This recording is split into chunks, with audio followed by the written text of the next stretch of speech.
धुळे महापालिकेच्या विरोधी पक्षनेते पदावर एमआयएमनं आता दावा केला। एमआयएम हा दुसऱ्या क्रमांकाचा पक्ष ठरल्यानं जोरदार मागणी केली जाते। विरोधी पक्षनेतेपद न दिल्यास न्यायालयात दाद मागणार आहे। एमआयएमचे नेते इर्शाद जागीरदार यांनी आपली भूमिका मांडली। शिवसेना आणि राष्ट्रवादीकडून सुद्धा विरोधी पक्षनेते पदावर दावा केला जातो।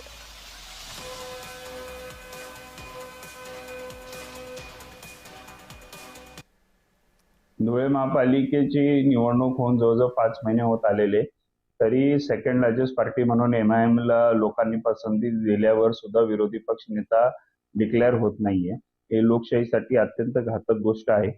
महाराष्ट्र म्युनिसिपल ऍक्ट 1949 या अंतर्गत 19(1)AA मध्ये स्पष्टपणे लिहिलेले की सेकंड लार्जेस्ट जी पार्टी असेल त्यालाच विरोधी पक्ष नेता द्यायला पाहिजे आणि त्या आधारावर विरोधी पक्ष नेत्यावर फक्त आणि फक्त एमआयएम पार्टीचा अधिकार आहे।